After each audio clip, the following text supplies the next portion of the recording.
Kematian Brigadir Setio Herlambang di rumah dinas masih diusut oleh kepolisian. Bahkan kini Propam ikut terlibat. Lalu bagaimana menguak kasus ini? Apakah murni karena kelalaian korban seperti penuturan Kabid Humas Polda Kaltara ataukah ada peluang lain? Dan bagaimana publik bisa mengawasi agar kasus ini ditangani secara transparan dan profesional? Telah bergabung bersama kami anggota Kompolnas Yusuf Warshim dan juga Wakil Ketua Perhimpunan Dokter Forensik Cabang Jaya atau PDFI Cabang Jaya, Dr. Yudi. Selamat malam Bapak-Bapak. Selamat malam, Mbak Friska. Selamat malam, terima kasih sudah hadir. Saya ke Pak Yusuf dulu. Sebelumnya di awal tadi keluarga mendapatkan informasi kalau korban ini mengalami kecelakaan yang kemudian didetailkan ada kelalaian yang terjadi saat membersihkan senjata api. Nah, Kompolnas menilai kasus ini sebaiknya ditangani seperti apa? Karena sudah terlanjur menimbulkan tanda tanya. Baik, terima kasih Priska.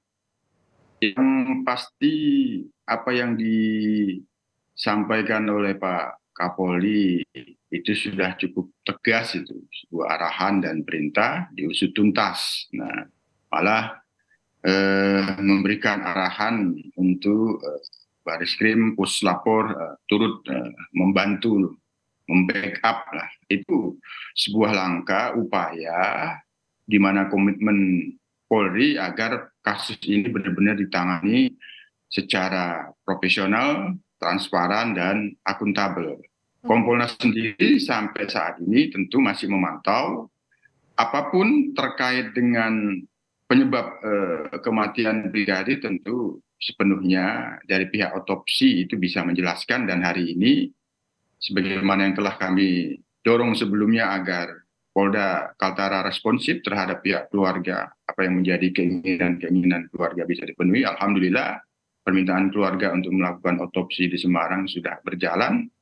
Saya kira sebagian itu sudah dijelaskan dari pihak yang otopsi itu ada penyebab kematian luka tembak. Dan mengawasi hasilnya itu ya, dan bagaimana langkah selanjutnya itu yang harus diawasi begitu ya Pak Yusuf? Betul, fakta-faktanya seperti apa, apakah benar ada kelalaian atau ada hal lain, semuanya tergantung fakta. Oleh karena itu, sepakat dan selaras apa yang kami maksud dengan Pak Kapolri itu, ini dilakukan benar-benar tuntas. Tidak ada yang ditutup-tutupi lah begitu. Kami sendiri nanti akan meminta bisa diturut sertakan dalam gelar perkara nanti. Itu Priska. Saya ke Dr. Yudi, kalau kita bicara soal keilmuan, karena harus berdasarkan data, ada saintifiknya, secara ilmu forensik berkaca dari kasus yang pernah ditangani dok, apa sebenarnya yang membedakan antara posisi ditembak atau tidak sengaja tertembak, misalnya karena membersihkan senjata. Tentu ini penting, karena untuk membuktikan ada tidaknya tindak pidana atau adanya unsur kelalaian. Ya, baik, terima kasih Mbak Friska. Jadi secara keilmuan memang dokter forensik akan menjawab sebab kematian. Tadi sudah disampaikan di dalam pemberitaan, berita tadi sudah disampaikan oleh tim dari Jawa Tengah. Tapi yang lainnya yang bisa kita bantu adalah bagaimana rekonstruksi kejadiannya, ya itu yang mungkin bisa kita analisa secara luka yang kita jumpai pada korban. Terkait dengan pertanyaan apakah ini kelalaian ataupun misalnya pembunuhan atau bunuh diri, mungkin kita bisa cermati dari lokasi luka dulu. Apakah lokasi lukanya, kalau misalnya kita lihat orang misalnya yang paling umum ya, kalau mau bunuh diri itu umumnya menempelkan senapannya di kepala. Ya, karena dengan sekali tembak itu menembus otak dan segala macam, itu kematiannya bisa lebih cepat dibandingkan dengan kalau misalnya menembak dada, itu kan mesti nembus paru, nembus jantung, itu kematiannya mungkin tidak secepat kalau di kepala. Itu jadi secara lokasi luka mungkin kita bisa memperkirakan kurang lebih ini kejadiannya apakah merupakan suatu pembunuhan atau suatu eksiden, kelalaian, kecelakaan gitu ya, atau suatu bunuh diri. Seperti itu. Jika misalnya ada luka tembak dada ya, terakhir informasinya di sisi kiri menembus ke jantung dan paru, ini juga masih harus dideteksi lagi apa yang membedakan misalnya dari waktu kematian, jika itu berada di dada maupun di kepala, bagaimana selisihnya biasanya dok? Ya, tadi yang saya katakan bahwa kalau kita melihat waktu kematian atau lamanya korban meninggal setelah mengalami perlukaan, tentunya di kepala akan jauh lebih cepat Ya, seperti yang saya dibandingkan dengan di dada, seperti itu. Lalu kalau misalnya secara luka memang kalau kita menemukan lukanya di dada, luka tembak itu bisa dianalisa, Mbak Friska, bahwa Hmm. apakah itu luka tembak masuk atau luka tembak keluar.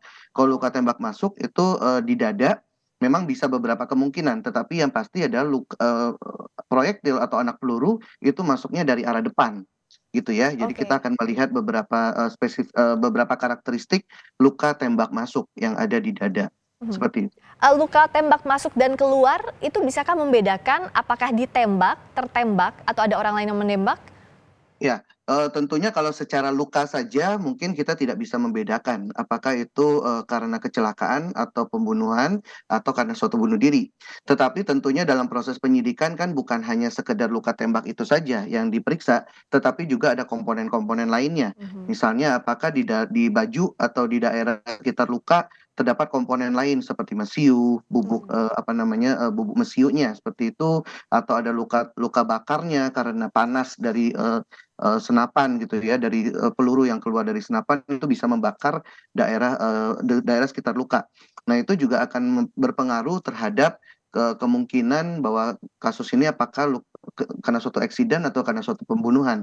Mhm. Itu juga akan melihat jaraknya juga, Mbak Friska. Apakah luka Oh. tembak ini tergolong yang dekat, luka tembak dekat, atau luka tembak sangat dekat, atau luka tembak jarak jauh. Ada kalanya luka tembak jarak dekat, sorry, Mhm. jarak dekat itu bisa terlihat seolah-olah luka tembak jarak jauh. Mmm. Kenapa? Karena ada barrier. Ada barrier yaitu pakaian atau mungkin Oh. ada suatu penghalang gitu ya, mengakibatkan gambaran luka tembak tersebut seolah-olah seperti luka tembak jauh, jarak jauh, Oh, karena terhalang oleh pakaian. Nah, pakaiannya ini pun mesti dianalisa. Apakah bubuk mesiunya ada di pakaian? pakaiannya. Kalau misalnya ada ya berarti artinya jarak antara senapan dengan pakaian itu tidak jauh karena bubuk mesiunya nyampe ke sana, seperti Mmm. itu. Itu jadi bisa Ya, dianalisa. jadi Lalu satu lagi mhm, mungkin yang boleh saya tambahkan, Mbak, tangannya juga.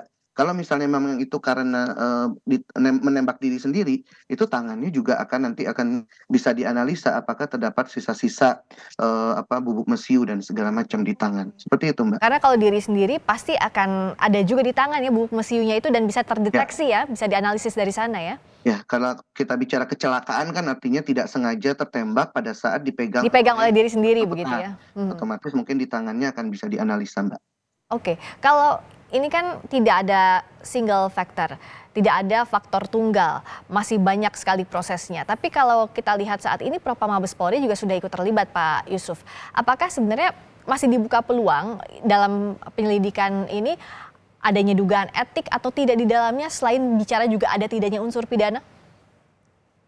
Ya, yang penting pengusutan investigasi yang dilakukan ini benar-benar terawasi.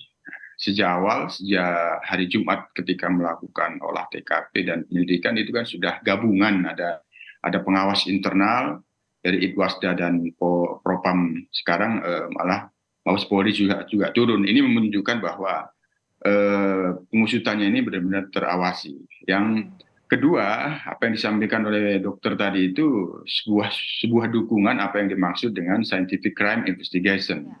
Bagaimana menganalisis peristiwa dan itu berangkat dari dukungan keilmuan. Selanjutnya barangkali nanti juga akan direka bagaimana posisi ditemukannya almarhum, posisi pistolnya itu seperti apa, Hmm.